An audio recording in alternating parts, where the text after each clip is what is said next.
बघा 2026 मधली एक चांगली आणि प्रेस्टिजियस एक्झाम मी म्हणेल ती म्हणजे नाबार्ड डेव्हलपमेंट असिस्टंटची.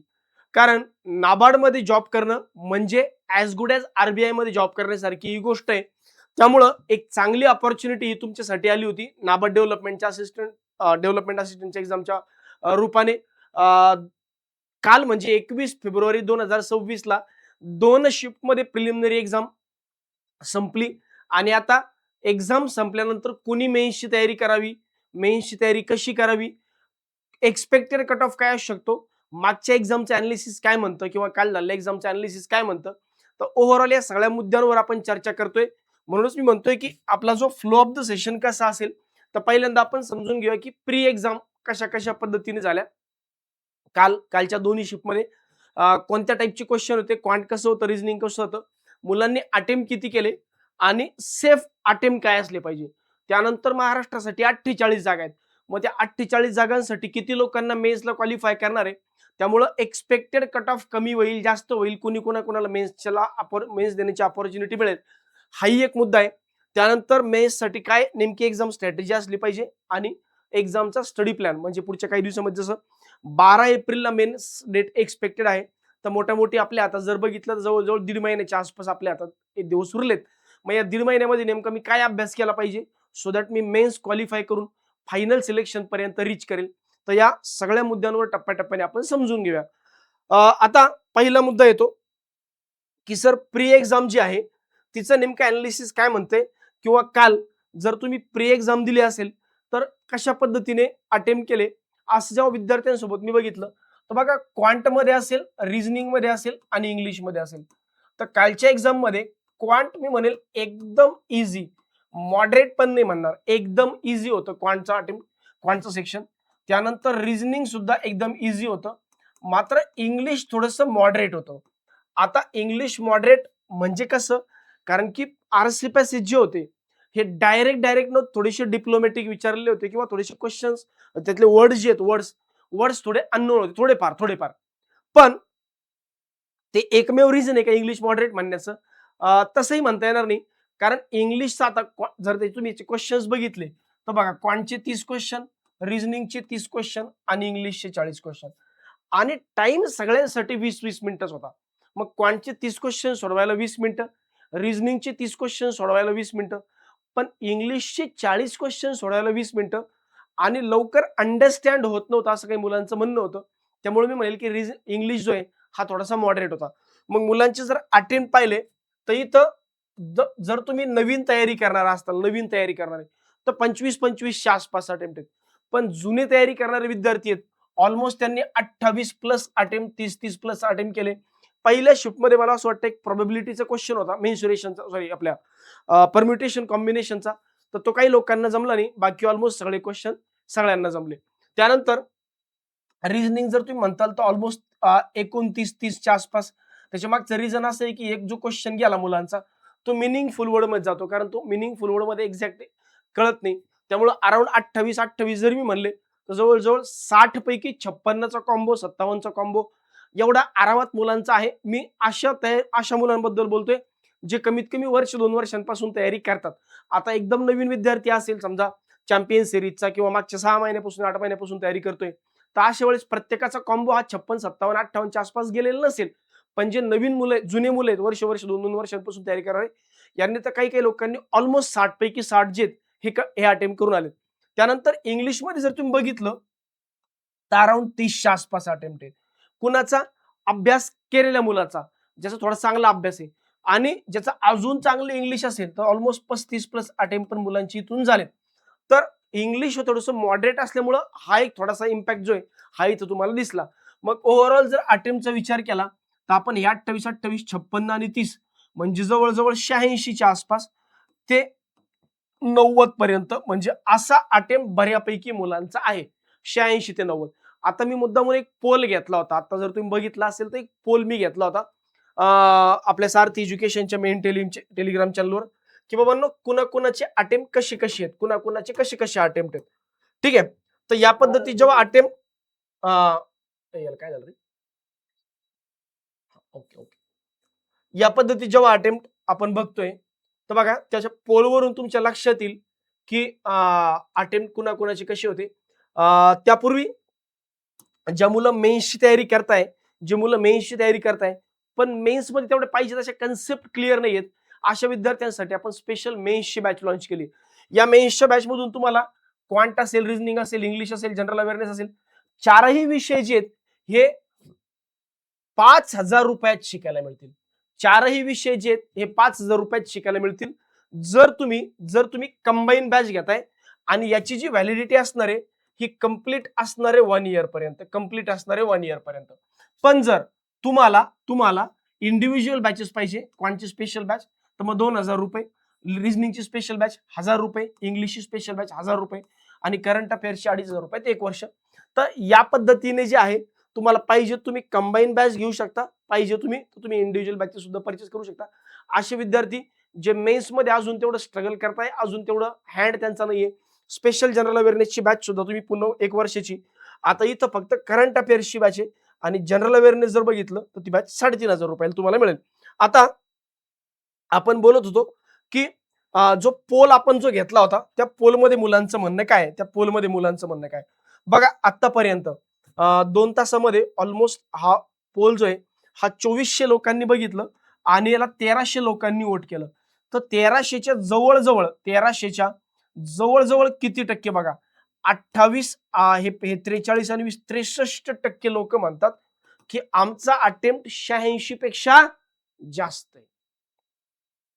1,300 मुलं पैकी जवळजवळ 60% जरी म्हणलं तर जवळजवळ 780-800च्या आसपास लोक काय म्हणतायत की आमचा जो अटेम्प्ट आहे हा 1,300 पैकी 800 लोक म्हणतात की आमचा अटेम्प्ट हा 86च्या पुढे. मग आता याच्यावरून तुम्हाला अंदाज तर येऊन जाईल की कट ऑफचं प्रेडिक्शन आपण कसं लावू शकतो. किंवा मोठी बघा, आता नॉर्मली कसं असतं की याची तयारी करणारे जे विद्यार्थी आहेत हे खूप चांगले अभ्यास करणारे असतात, एकदम फ्रेशर विद्यार्थी नाबार्डची तयारी वगैरे करत आहेत, कारण त्यांना वाटतं की आपल्याला तेवढा अजून तेवढी प्रॅक्टिस नाही. त्यामुळं हा जर तुम्ही बघितलं तर हा मी फार नॉर्मली सांगितला, याच्यापेक्षाही मुलांची अटेम्प्ट जास्त आहे. म्हणजे आत्ताच माझ्याकडे एक जण काउन्सिलिंग येऊन गेला, तो म्हणला की सर मी 100 पैकी 100 अटेम्प्ट करून आलोय. आहेत काय असे लोक. त्यामुळं हा जो ओव्हरऑल जर बघितलं तर बऱ्यापैकी मुलांचा अटेम्प्ट आहे. त्याच्या मागचं रिझन एक होतं की जे सेक्शन मुलांना इझी वाटतात किंवा ज्याच्यात स्कोअर करता येतो ते सेक्शन ऑलरेडी इझी होते. म्हणजे इथं 60च्या आउट ऑफ 60 58-57 अटेम्प्ट कॉम्बो हा बऱ्यापैकी मुलांचा आहे. त्यामुळं बऱ्यापैकी अटेम्प्ट सुद्धा मुलांचे आहेत. मग अशा परिस्थितीमध्ये सर मग तुम्ही आम्हाला सांगा की तुम्हाला काय वाटतं की सेफ अटेम्प्ट काय असला पाहिजे. पुढचा मुद्दा आपला काय होता की सेफ अटेम्प्ट. बघा आता सेफ अटेम्प्ट हा 100 पण सेफ नाहीये आणि 85 पण सेफ आहे. त्याच्या मागचं कारण असं असतं की सेफ अटेम्प्टचा जेव्हा तुम्ही विचार करता त्यात 2 गोष्टी मॅटर करतात. तुमचे अटेम्प्ट्स पहिला मुद्दा आणि दुसरा असतो तुमची ॲक्युरसी. कारण काय असतं बघा, घाई गडबडीत आपण खूप अटेम्प्ट करून येतो, पण प्रत्येक वेळेस ॲक्युरसी मेंटेन राहीलच असं नसतं. मग जेव्हा ॲक्युरसी मेंटेन राहत नसेल तर 100 अटेम्प्टही कमी पडून जातो आणि ॲक्युरसी जर मेंटेन राहिली किंवा एखाद्याला चांगली ॲक्युरसी राहते तर त्याचं 85 अटेम्प्ट पण मॅटर करतो. तसंही 2 शिफ्टमध्ये एक्झाम झाली त्यामुळे एक्झामचं नॉर्मलायझेशन होणार आहे यात तर कुठलीच शंका नाही. म्हणून असं म्हणू नका की सेफ अटेम्प्ट 100 हा सेफ अटेम्प्ट आहे किंवा 85 हा सेफ अटेम्प्ट नाही. एखादा विद्यार्थी, मी तुम्हाला हे पण सांगतो की एखादा विद्यार्थी 80-75 ते 80 दरम्यान एखाद्याचे अटेम्प्ट होते आणि तोही प्री पास होऊन जाईल. त्याच्या मागचं कारण असं आहे कारण की त्याची ॲक्युरसी मेंटेन राहिली आणि नॉर्मलायझेशनमुळं तो स्कोअर त्याचा जो आहे हा 75 म्हणजे 78 अटेम्प्ट होते त्याला 82-85 स्कोअर आला आणि कट ऑफ निघून गेला. तर असंही होऊ शकतं.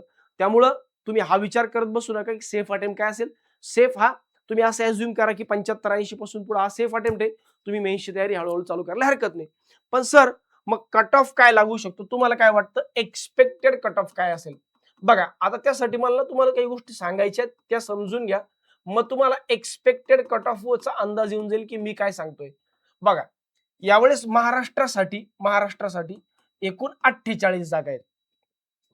एकूण 48 जागा आहेत आणि जर तुम्ही नोटिफिकेशन बघितलं तर नोटिफिकेशन मध्ये सांगितलंय की प्री मधून मेन्सला जे विद्यार्थी जातील तर प्री मधून मेन्सला जे विद्यार्थी जातील तर एका जागेसाठी मेन्सला 25 लोकांना आम्ही क्वालिफाय करू. म्हणजे एका जागेसाठी 25 लोक मेन्स देतील. म्हणजे जसं 48 जागा आहेत तर 48 गुणिले 25 म्हणजे डबल हाफ नको, चार पटीने कमी, तर 1200 विद्यार्थी जे आहेत हे मेन्स देणार आहेत. त्यामुळे याच्यावरून तुम्ही अंदाज लावू शकता की जरी 60% विद्यार्थी म्हणत असले की आमचं 86चा अटेम्प्ट आहेत, पण मुद्दा असा आहे की 60% लोकांनी खरंच वोट केला असेल याची पण गॅरंटी नाही. तुम्हाला तर माहिती आहे पोरं चाबरे असतात, पोरं पोलवर पण खरं बोलतील अशी काही गॅरंटी नाही. मुद्दामून पोल चेक करण्यासाठी पण पोरं टिक करून पाहतात. तर त्यामुळं जर 1300 पैकी 60% म्हणतायत तर त्यात काही खोटेपण येत ना रे. काही लोक असे असतात मुद्दामून की ज्यांनी एक्झामच दिली नाही, चेक करण्यासाठी टिक करून पाहणार. म्हणून हा एक मोठा नंबर आहे जो मेन्सला जाणार आहे. त्यामुळं खूप लोकांना मेन्सची अपॉर्च्युनिटी भेटणार आहे, लक्षात घ्या. नॉर्मली एका जागेसाठी 20 लोक, एका जागेसाठी कधी कधी 12 लोक, 15 लोक असाही कट ऑफ रेशो असतो. पण नाबार्डचं म्हणणं आहे की एका जागेसाठी मी 25 लोकांना बोलवणार आहे, आणि जेव्हा 25 लोकांना बोलणार आहे हा एक मोठा नंबर आहे. त्यामुळे खूप लोकांना मेन्सची एक्झाम द्यायला भेटेल. त्यामुळं मला असं वाटतं की हा जो कट ऑफ आहे, हा 80च्या आसपास असावा, म्हणजे 80च्या प्लस येईल असं वाटतं मला. पण 80 जर तुमचा स्कोर येत असेल तर बिनधास्तपणे तुम्ही मेन्सची तयारी करायला स्टार्ट करून टाका. नॉर्मलायझेशनमुळे हा कट ऑफ वाढूही शकतो, हा कट ऑफ कमी होऊ शकतो. पण मला असं वाटतं की 80च्या आसपासच्या मुलांनी बिनधास्त तयारी करायला चालू करायला. मग 80 मध्ये +5 प्लस -5 हा एक तुम्ही गॅप पकडून चाला.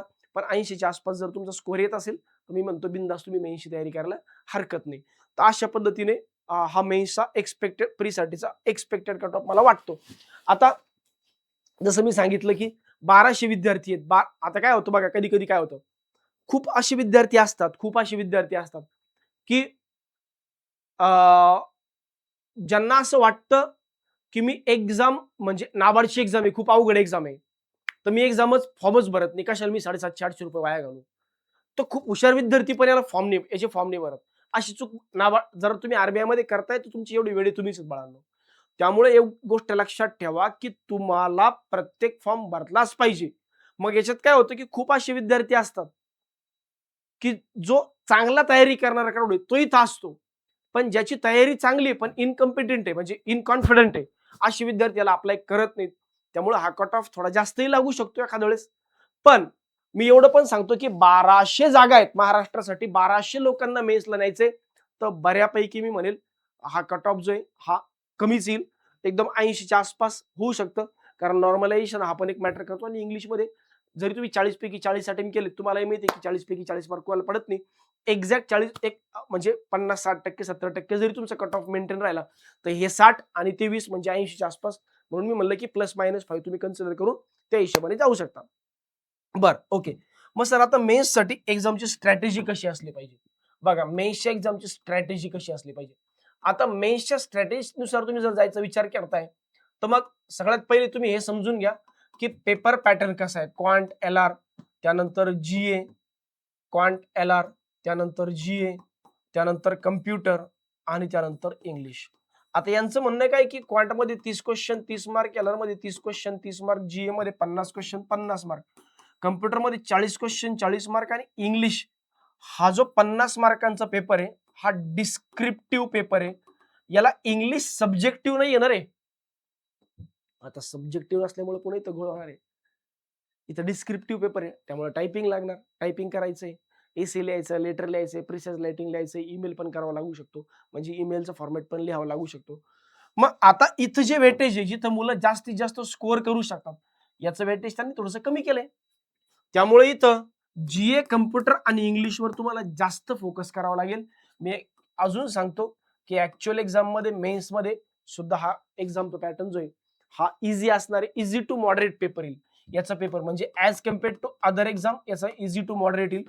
आणि हे कसं जरी आलं तरी या 140 मार्कांमध्ये हे तिन्ही विषय असे आहेत, यातला कम्प्युटर जर सोडला थोडाफार प्रमाणात, तर हे दोन्ही विषय असे आहेत की ते अॅक्युरसी मेंटेन होत नाही. म्हणजे जीए मध्ये 50 पैकी 50 मार्क कधीच पडणार नाही, कधी पडले पण नाही आतापर्यंत, कारण तो नॉलेज बेस्ड सब्जेक्ट आहे. मग इथं 30 मार्क आपण एक्सपेक्ट करू शकतो, बाबा चला ठीक आहे, लयच हुशार मधला हुशार कॅन्डिडेट असेल तर 30-35 पर्यंत जाईल.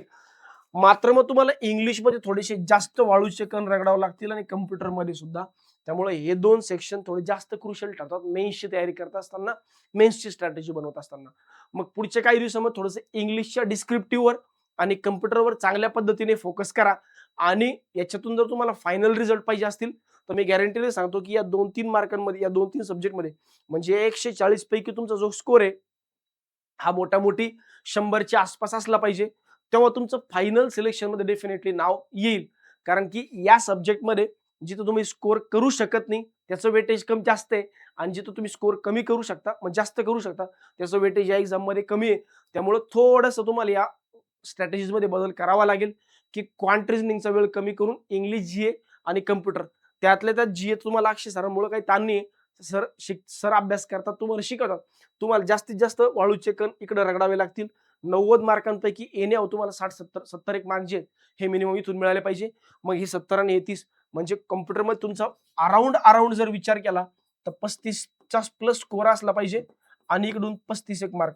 तर या हिशोबाने तुमचा प्लॅन असला पाहिजे. म्हणून टायपिंगची पण प्रॅक्टिस थोडी जास्त करा. हा इथं क्रुशियल रोल प्ले करणार आहे. त्यामुळे मेन्स जर तुम्हाला क्रॅक करायचे, तर या 2 सब्जेक्ट प्लस हा तिसरा सब्जेक्ट याच्यावर जास्त तयारी करा आणि याच्यासाठी फक्त आणि फक्त सेक्शनल टेस्ट देत राहा. हाच माझं तुम्हाला सांगणं असेल. आता मेन्सचा नेमका अभ्यास कसा करावा? जर तुमच्या कन्सेप्ट क्लिअर असतील, तर सरळ-सरळ आपल्या मेंटरशिपचे पीडीएफ घ्या आणि पीडीएफ सॉल्व्ह करा आणि त्यानंतर सेक्शनल टेस्ट देणं चालू करा. अराउंड आज जर जसं मी म्हणलं, की 1.5 महिना आहे. मग मी प्लॅन जर बनवायचा झाला, तर बघा जर एखादा फ्रेशर विद्यार्थी असेल, ज्याची मेन्सची तयारी कमी आहे. आता 2 प्रकारची म्हणू आपण. मेन्सची तयारी काही लोकांची थोडी जास्त असेल, काही लोकांची थोडीशी कमी असेल. जर मेन्सची तयारी कमी आहे, कन्सेप्ट वीक आहे, तर मग अशा वेळेस तुम्ही काय करा, बॅच करा. त्यानंतर प्रॅक्टिस, बॅच सोबत प्रॅक्टिस आणि त्यानंतर टेस्ट. अशा पद्धतीने जा. तुमची मेन्सची तयारी बऱ्यापैकी आहे, जास्त आहे म्हणजे याचा अर्थ असा तुम्ही बाबा मागच्या वर्षी 2-4 तरी कमीत कमी मेन्स दिल्यात. मग अशा केसमध्ये तुम्ही डायरेक्ट प्रॅक्टिस, ऑफलाईन प्रॅक्टिस आणि त्यानंतर सेक्शनल टेस्ट अशा पद्धतीने जर गेलात, तर मला असं वाटतं की सक्सेस मिळवण्याचे चान्सेस जास्त असतील. सर मग प्रॅक्टिस कुठून करायची? तर बघा क्वांट रिझनिंगसाठी मेन्सच्या पीडीएफ आपल्या ॲपमध्ये अपलोडेड आहेत. तर त्या अपलोडेड पीडीएफ तुम्ही सॉल्व्ह करू शकता आणि त्यानंतर मग सेक्शनल टेस्ट देऊ शकता. जर तुम्ही पीडीएफ ऑलरेडी सॉल्व्ह केल्यात, तर मग फक्त आणि फक्त सेक्शनल टेस्ट दिलं तरी चालेल. आणि मी यावेळेस अगोदरच सांगितलं, की जास्तीत जास्त वेळ जो आहे, हा जीए, इंग्लिश आणि कॉम्प्युटरला द्या. कारण ते 3 सब्जेक्ट थोडेसे महत्त्वाचे पडतात. पहिला मुद्दा. दुसरा मुद्दा, सर तुम्ही सांगितलं आम्हाला, की 80 मार्कांचा कट ऑफ लागेल आणि जर 80 पेक्षा जास्त कट ऑफ लागला किंवा 80 पेक्षा कमी कट ऑफ लागला, तर काय होईल? बघा, जर तुमचं जास्त कट ऑफ लागला आणि तुम्ही फेल झालात, तसंही तुम्ही पुढे नाबार्डच्या आरबीआयच्या ऑफिस आरबीआयची असिस्टंटची जी नोटिफिकेशन आले, त्याला हा अभ्यास कामा येईल. आणि कमी कट ऑफ लागला, याच्यापेक्षा थोडाफार कमी कट ऑफ लागला, मी तर अगोदरच सांगितलं की प्लस मायनस तुम्ही पकडून चाला. जर कमी कट ऑफ लागला, तर मग त्या केसमध्ये चांगलं चांदी आहे तुमची. त्यामुळं मेन्सची तयारी सगळ्यांनी चालू ठेवा हळूहळू. एकदमच फ्रेशर विद्यार्थी असेल, त्याने मेन्सची तयारी करू नका. बाकी मी म्हणेल आपल्या बॅचच्या हिशोबाने जर विचार केला, तर चॅम्पियन बॅच 8 पासून मागच्या सगळ्या विद्यार्थ्यांनी हळूहळू मेन्सची तयारी करणं चालू करायची. कारण आज न उद्या आपण प्रीला क्वालिफाय करणारच आहे आणि मेन्सची तयारी आपल्याला आज न उद्या करावीच लागेल. त्यामुळे डायरेक्ट मेन्सची तयारी चालू करणं स्टार्ट करून टाका. बाकी मेन्सची बॅच आपली चालू आहे. जे विद्यार्थी मेन्समध्ये स्ट्रगल करतात, अशा विद्यार्थ्यांनी मेन्सची बॅच सुद्धा अटेंड करू शकता. ऑफलाईनच्या सर्व विद्यार्थ्यांना, सर्व जुन्या विद्यार्थ्यांनी मेन्सची बॅच फ्री आहे आणि ऑनलाईनच्या विद्यार्थ्यांना ₹5,000 एवढ्या नॉमिनल फीसमध्ये आपण मेन्सची बॅच अवेलेबल करून दिली. तर भेटूया लेक्चरमध्ये. बाकी अभ्यास करत राहा आणि जर तुम्हाला वाटलं की या विषयावर आम्हाला सोल्युशन पाहिजे, तर मला पर्सनली मेसेज करा. मी त्या विषयावर व्हिडिओ डेफिनेटली बनवेल. ठीक आहे. चलो भेटूया मंथली गायडन्स सेशनमध्ये. कारण आता आपलं मंथली गायडन्स सेशन पण येईल 28 फेब्रुवारीला. त्यामध्ये भेटूया. Thank you very much.